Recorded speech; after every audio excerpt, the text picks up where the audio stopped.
नमस्कार, मैं धीरेन्द्र और आप मेरे साथ देखना शुरू कर चुके हैं केकर सत्ता केकर बारी। आज इस कड़ी में हमारे साथ जो व्यक्ति मौजूद है उसकी खासियत ये है कि उम्र कम रही और जिम्मेदारी बड़ी मिली। हमेशा बड़ी जिम्मेदारियों को कम उम्र में संभालने वाले बिहार सरकार के स्वास्थ्य मंत्री, बिहार भाजपा के पूर्व प्रदेश अध्यक्ष मंगल पांडे जी हमारे साथ हैं। मंगल जी, स्वागत है आपका। नमस्कार धीरेन्द्र जी। मंगल जी, सबसे पहले तो आपका नाम इतना शुभ है, मंगल। पहला प्रश्न, क्या सेहत देखते हैं एनडीए की 2020 में, कैसा रहेगा स्वास्थ्य? देखिए, एक तो मैं ये कहूँगा कि माता पिता ने कुछ सोच के ही मेरा नाम मंगल पांडे रखा होगा। अब पता नहीं माता पिता के दिमाग में 1857 का मंगल पांडे था या कोई शुभ कार्य करने वाला व्यक्ति मंगल पांडे उनका पुत्र बने, ये था जी। लेकिन मेरे मन में हमेशा से ये इच्छा थी कि गरीबों की सेवा करूं। और मैं माँ बाप का इकलौता बेटा होते हुए भी छात्र जीवन से ही अपने जीवन को पूरी तरीके से समाज के लिए समर्पित किया। यह जीवन स्वयं के लिए नहीं, यह जीवन समाज के लिए है। और समाज मतलब आम आदमी, मतलब गरीब आदमी, और गरीब की सेवा करना ही जीवन का लक्ष्य रहा। और शुरू से ही आप भाजपा और आरएसएस के साथ जुड़े रहे? विद्यार्थी परिषद के समय से ही विचार संस्कार रहे, उन संस्कारों को लेकर आगे बढ़ा। और संजोग से आज अभी जिस स्वास्थ्य विभाग की चर्चा आपने की, जो मन में इच्छा थी गरीबों की सेवा की, पार्टी ने वो जिम्मेवारी भी कुछ ऐसी दे दी जिसमें सीधा गरीबों की सेवा करने का अवसर मिला। और आज इस विभाग के माध्यम से गरीबों की भी सेवा कर रहा हूँ। और जिस चुनावी परिदृश्य में आप एनडीए की सेहत पूछ रहे हैं जी, तो जो सेवा हम लोगों ने स्वास्थ्य विभाग के माध्यम से तो की ही है, और भी सभी विभागों के माध्यम से पिछले 15 वर्षों में एनडीए के राज में नीतीश कुमार जी के नेतृत्व में, सुशील मोदी जी के नेतृत्व में, और पिछले 6 वर्षों से जब दिल्ली में आदरणीय नरेंद्र मोदी जी की सरकार बनी, तो उस सरकार के सहयोग से इस बिहार के आम आदमी का, गांव, गरीब, नौजवान, किसान, मजदूर, छात्र का जो सेवा हम सब लोगों ने किया है, वह सेवा का प्रतिफल साफ दिख रहा है कि एनडीए का स्वास्थ्य बहुत ही अच्छा है। और जो चुनाव का परिणाम आएगा वह बहुत सुखद होगा और बिहार के स्वास्थ्य को भी आगे बेहतर रखेगा। आप 3 साल से हेल्थ मिनिस्टर हैं स्टेट के। फोकस करें अपने मंत्रालय पर और 3 साल की उपलब्धियों को अगर आप जनता के बीच में रखना चाहें, सिर्फ मंगल पांडे अपने विभाग के बारे में बात करना चाहे, क्या बताइएगा? 2005 के पहले इस बिहार के जो स्वास्थ्य विभाग की स्थिति थी वह इतनी बुरी थी कि उसका वर्णन नहीं किया जा सकता। आम आदमी सरकारी अस्पताल में इसलिए नहीं जाता था कि उसको लगता था कि सरकारी अस्पताल में जाने का मतलब है मृत्यु को आमंत्रित। फैसिलिटी नहीं थी, कोई सुविधा नहीं थी, कोई व्यवस्था नहीं थी। और जो परिवर्तन 2005 के बाद हुआ है वो बहुत साफ तौर पे दिख रहा है। 2005 के पहले एक प्राथमिक स्वास्थ्य केंद्र में औसतन महीने में केवल 39 मरीज जाते थे, और आज एक प्राथमिक स्वास्थ्य केंद्र में महीने में औसतन 10,500 से अधिक मरीज जाते हैं। मतलब पहले प्रतिदिन 1 या 1.5 मरीज जाता था, और आज प्रतिदिन 300 से 325 मरीज उसी अस्पताल। जनसंख्या भी तो बढ़ गई। जनसंख्या इतनी नहीं बढ़ गई, 300 गुनी जनसंख्या नहीं बढ़ गई 15 साल में, 300 गुना विश्वास बढ़ गया इस सरकार की व्यवस्था के प्रति, स्वास्थ्य विभाग की व्यवस्था के प्रति। क्यों बढ़ा? पहले गरीबों को दवाइयां अस्पताल में मुफ्त नहीं मिलती थी। अच्छा। जब नीतीश कुमार जी की सरकार बनी, शेखावत जी को आमंत्रित किया गया, उस समय के तत्कालीन उपराष्ट्रपति को, और भैरव सिंह शेखावत जी ने आकर उस योजना की शुरुआत की। गरीबों को दवा देने की शुरुआत हुई, गरीबों को इलाज होने लगा, अस्पताल में डॉक्टर दिखने लगे, नर्स दिखने लगे। आपने प्रश्न किया 3 साल का, मैं 3 साल पे ज्यादा स्पेसिफिक रहूंगा तो वो ज्यादा बेहतर जी। इस 3 साल में जो हमारे सामने करने के लिए था, मैंने कहा गरीबों की सेवा करना ही मेरे जीवन का लक्ष्य है और मेरे पार्टी का भी लक्ष्य है। उस गरीब को कैसे बेहतर स्वास्थ्य सुविधाएं हम बिहार में दे सकें। जो डाटा नेशनल लेवल पे जारी किया जाता है स्वास्थ्य को लेकर, उसमें हम नीचे से टॉप या सेकंड टॉप की जानकारी आपको दे देता हूँ जी। मेरा जोड़ इस बात का था कि प्राथमिक स्वास्थ्य केंद्र भी बेहतर हो और पटना का बड़ा अस्पताल भी बेहतर हो, और इस बीच में जितने भी प्रकार के हमारे अस्पताल हैं सब जगह सुविधाओं का उन्नतीकरण हो। और मैं जब से बना स्वास्थ्य मंत्री, सबसे पहले मैंने अस्पताल के आधारभूत संरचनाओं को ठीक करने का काम किया। चाहे वह बिहार का पुराना मेडिकल कॉलेज हो या नया मेडिकल कॉलेज बने, जितने पुराने मेडिकल कॉलेज थे सभी जगहों पर हमने स्वास्थ्य सुविधाओं का विस्तार किया है, सुपर स्पेशलिटीज की सुविधाओं का विस्तार किया है, नए आधारभूत संरचनाओं का निर्माण आज हर मेडिकल कॉलेज हॉस्पिटल में हो रहा है। इसके अतिरिक्त इस राज्य के अंदर विभिन्न जगहों पर मेडिकल कॉलेजों की संख्या बढ़े, हॉस्पिटल्स की संख्या बढ़े, यह काम भी हम सब लोगों ने किया है। और पिछले 3 वर्षों के अंदर में केवल जी इस राज्य में 14 नए मेडिकल कॉलेज खोलने की आधारशिलाएं रखी जा चुकी हैं, योजनाएं स्वीकृत हो चुकी हैं, काम चालू हो गया है। आपके इतना प्रयास करने के बावजूद दिल्ली के मुख्यमंत्री सार्वजनिक तौर पर मंच से कहते हैं कि एक बिहारी 500 रुपए का टिकट कटाकर बिहार से दिल्ली आता है और 5 लाख रुपए का मुफ्त इलाज करा कर लौट जाता है। अरविंद केजरीवाल जी ने जो बोला, क्या दिल्ली के विकास में, मैं विषय से भटकना नहीं चाहता, लेकिन क्या दिल्ली के विकास में बिहारियों का योगदान नहीं है? क्या दिल्ली आज केवल दिल्ली के लोगों के कारण है? दिल्ली यदि आज पूरा दिल्ली है, पूरा देश एक नहीं, है। आज बिहारियों का बहुत बड़ा योगदान है।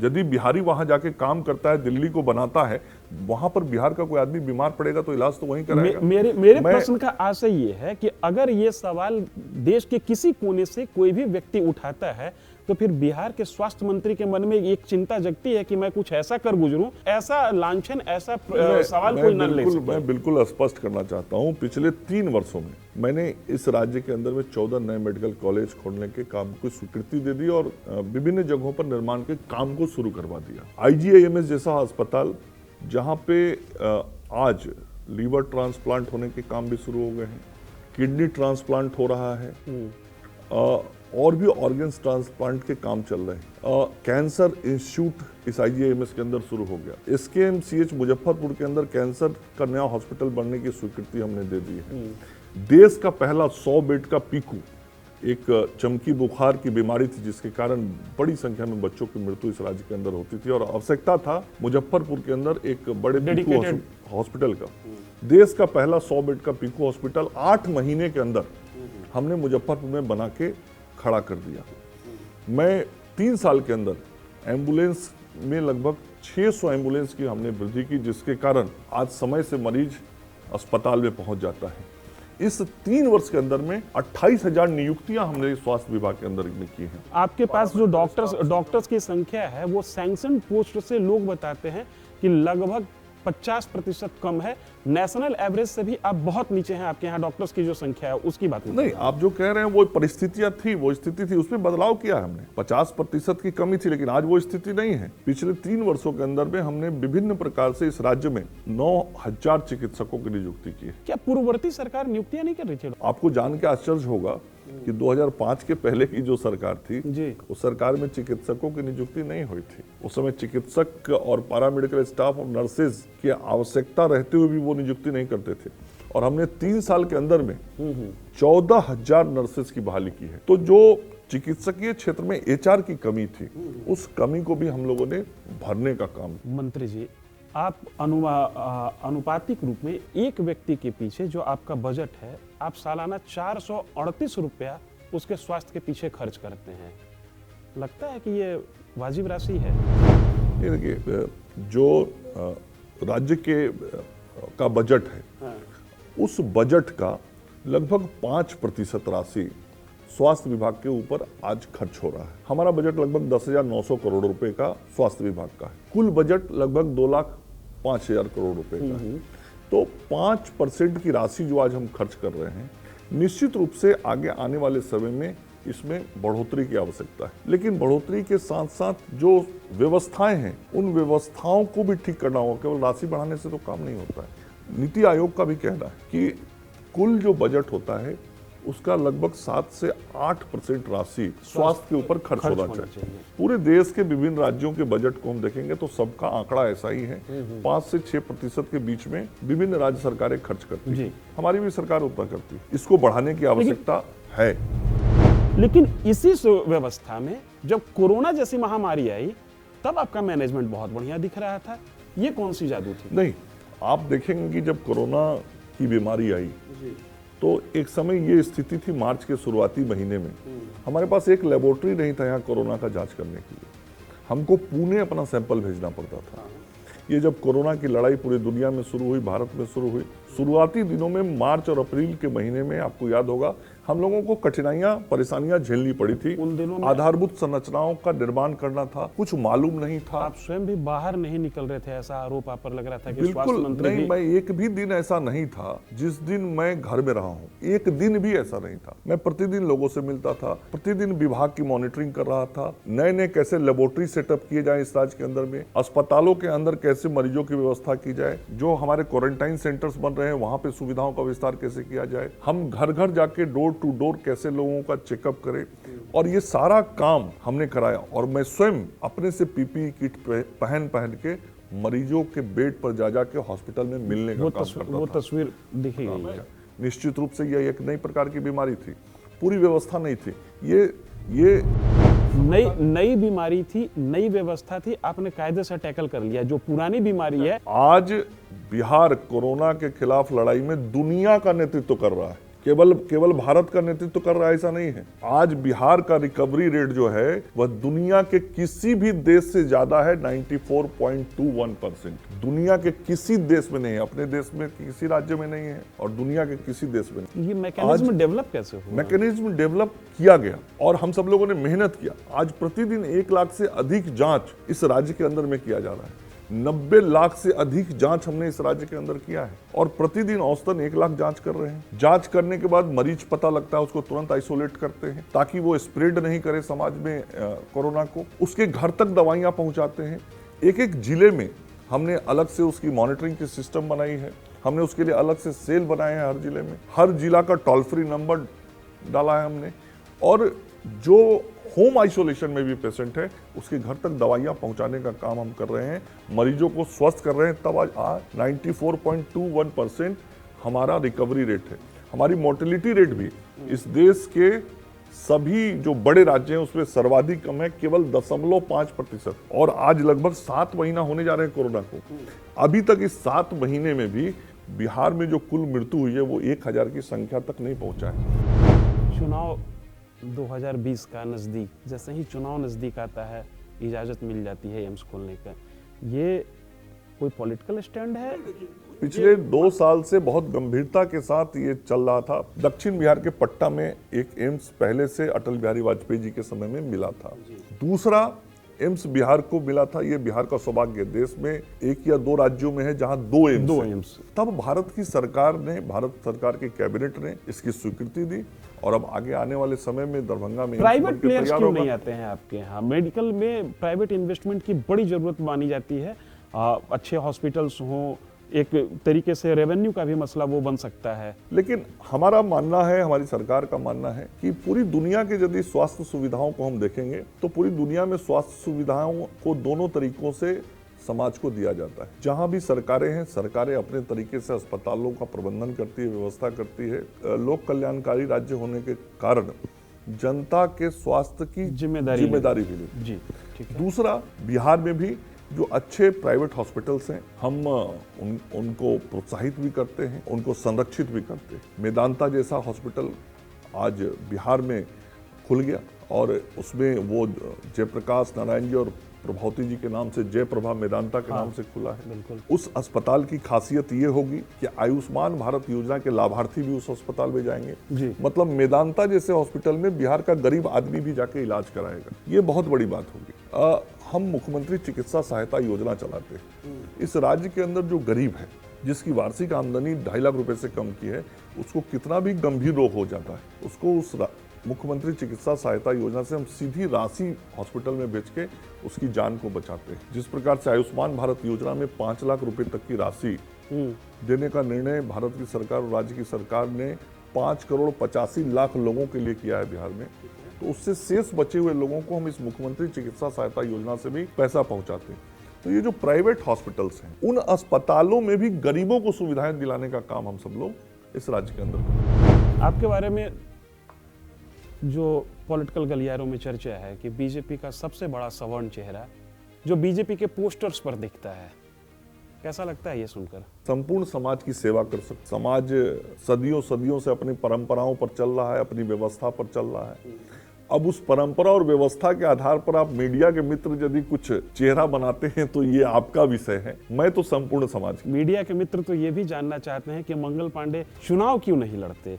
नहीं, मैं बराबर पार्टी के अंदर कार्यकर्ता के रूप में रहा हूँ। चुनाव आज तक मैं नहीं लड़ा हूँ, ये सही है, बट मतलब विधानसभा से लेके विभिन्न राज्यों के चुनाव को लड़वाया हूं, पार्टी को जितवाया हूं, पार्टी की सरकारें बनवाई हैं। उन्हें संगठन में पर्दे के पीछे रहना चाहते हैं। नहीं, मैं ये नहीं कह रहा, मैं कह रहा हूं मैं पार्टी का कार्यकर्ता हूं। पार्टी ने जब जो जिम्मेवारी दी है उस जिम्मेवारी का निर्वहन किया हूं। चुनाव लड़वाने का अनुभव तो आपके पास लंबा चौड़ा है। 2-3 चुनाव तो आपने बिहार में भी लड़वाया, हिमाचल प्रदेश के भी आप प्रभारी रहे, इस बार भी आप घूम रहे हैं और पार्टी के बड़े नेताओं में आपका शुमार होती है, आपकी गिनती होती है। कितनी बड़ी जीत का अंदाजा लग रहा है आपको? देखिए, मैंने कहा शुरू में कि बिहार में 15 साल में जो काम किया गया है उस काम के कारण बिहार की जनता बहुत स्पष्ट तौर पे महसूस करती है कि 1990 से 2005 का बिहार कैसा था और 2005 से 1990 से 2005 की चर्चा जब आप लोग करते हैं, लोग कहते हैं कि डरा कर वोट लिया जा रहा है। डरा के नहीं ले रहे। इतिहास को जो भूल जाता है उसका भविष्य कभी बेहतर नहीं होता है। किसी भी समाज में इतिहास को पढ़ना बहुत जरूरी होता है भविष्य को बेहतर बनाने के लिए। तो इतिहास के उन पन्नों को याद तो रखना ही होगा जिस संस्कार और संस्कृति की राजनीति उस समय सत्ता में रहने वाले लोग करते हैं। जिनकी सत्ता 1990 से 2005 तक थी, उनके पार्टी के अंदर पीढ़ी तो बदल गई है, प्रवृत्ति नहीं बदली है। क्या बात है? पीढ़ी वही है, पीढ़ी बदल गई है, प्रवृत्ति वही है। आज भी उस दल के अंदर वैसे ही अपराधियों को टिकट दिया जाता है जैसे 1990 से 2005 के समय में दिया जाता था। आज आप देखिए 1990 से 2005 तक राज करने वाली पार्टी की सूची को, जिन लोगों पर बलात्कार के आरोप, उनकी पत्नियों को उम्मीदवार बनाया जाता है। जिन लोगों पर संगीन गंभीर आपराधिक मुकदमे हैं उनको उम्मीदवार बनाया जाता है। और बड़ी शान के साथ उन उम्मीदवारों के पक्ष में उस समय के तत्कालीन दोनों मुख्यमंत्री जी, पति पत्नी जो थे, उनके पुत्र जाकर प्रचार भी करते हैं। कहीं शर्म नहीं है, कहीं लिहाज नहीं है। लेकिन पीढ़ी बदलने के लिए पोस्टर पे चेहरा बदला जा रहा है। आज बड़े बड़े बोर्ड उठा के देख लीजिए राष्ट्रीय जनता दल का, कोई शायद ही ऐसी पार्टी होगी इस देश में जिस पार्टी के राष्ट्रीय अध्यक्ष का चेहरा उड़ा दिया जाए बैनर से। चेहरा नहीं। क्यों उड़ाया जा रहा है? क्यों शर्म लग रहा है उस चेहरे को पोस्टर पे लगाने में, बैनर पे लगाने पे? आप जो करें हम डरवाते हैं, हम नहीं डरवाते।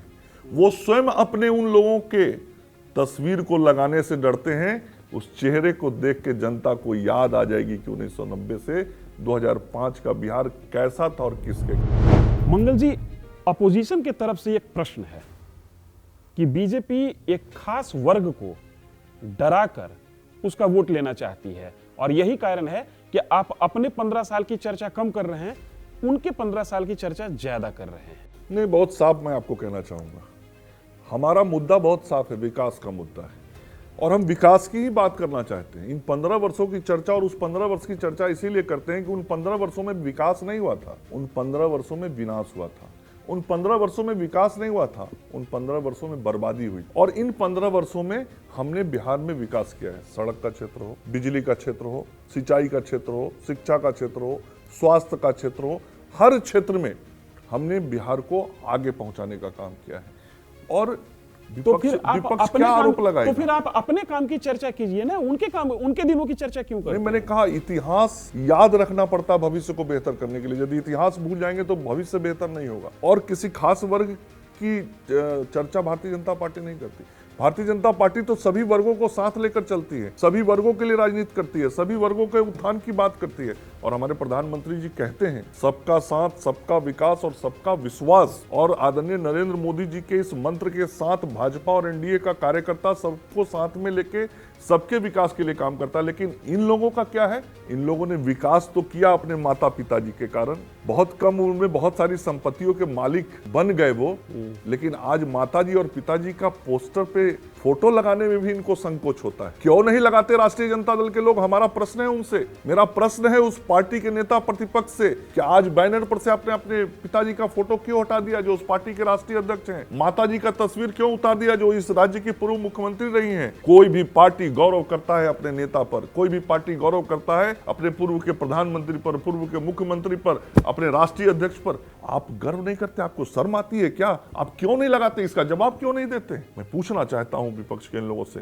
लेकिन ये बात बहुत साफ है कि वो तस्वीर वो इसलिए नहीं लगाना चाहते कि उन तस्वीरों की सच्चाई उन्हें भी मालूम है कि उन तस्वीरों की सच्चाई बिहार की जनता बहुत बेहतर तरीके से जानती है, और उस तस्वीर को हटा के ये अपना पुराना पहचान नहीं बदल सकते। पीढ़ी बदल गई है, प्रवृत्ति नहीं बदली है। पीढ़ी बदलने के बाद भी उस राष्ट्रीय जनता दल और उसके अलायंस के अंदर प्रवृत्ति वही है कि बिहार फिर से अपराधियों के पास जाए, बिहार में फिर से अपराधियों का राज आए, इस राजनीति के अंदर अपराधियों का हस्तक्षेप बढ़े, इस विधानसभा के अंदर अपराधी जीत के आए, इस विधानसभा के अंदर वैसे लोग जीत के आए जिनके पतियों के ऊपर बलात्कार के आरोप लगे हैं, और उनको टिकट देने का काम ये लोग करते हैं। 243 में से कितनी सीटें लेंगे आप? देखिए, कितनी सीटें मिलेंगी आपको? मैं संख्या का दावा नहीं करता। मैं इतना बहुत साफ तौर पे बोलना चाहता हूं कि बिहार की जनता 2005 से 2020 तक ये महसूस कर रही है कि बिहार का स्वास्थ्य बेहतर हुआ है पहले से, और बिहार का स्वास्थ्य और बेहतर हो। देश के समृद्ध राज्यों का स्वास्थ्य जैसा है, स्वास्थ्य मतलब आर्थिक स्वास्थ्य, वहाँ का सामाजिक स्वास्थ्य, वहाँ का विकास का स्वास्थ्य, जैसे हमारे विकसित राज्यों के स्वास्थ्य हैं वैसा ही स्वास्थ्य बिहार का बन जाए। इसके लिए जो विकास करने वाली सरकार है उसी के पक्ष में आज राज्य की जनता खड़ी दिखाई पड़ रही है, इस राज्य के स्वास्थ्य को ठीक रखने के लिए, स्वास्थ्य को बेहतर करने के लिए। और पूरे विश्वास के साथ मैं कह सकता हूं कि 3/4 बहुमत से फिर से एक बार यहाँ पर एनडीए की सरकार नीतीश कुमार जी के नेतृत्व में बनेगी, इसमें कतई संदेह नहीं है। चलिए, हमारी पूरी शुभकामनाएं आपके साथ। आपने जनता के सवालों का बखूबी जवाब दिया, धन्यवाद आपका। और हम आपसे आग्रह करते हैं कि प्रदेश का स्वास्थ्य बेहतर हो, इसके लिए घर से निकलिए, मतदान कीजिए, और आपका स्वास्थ्य बेहतर हो इसकी जिम्मेदारी सरकार ले। धन्यवाद। देखते रहिए केकर सत्ता केकर बारी। नमस्कार।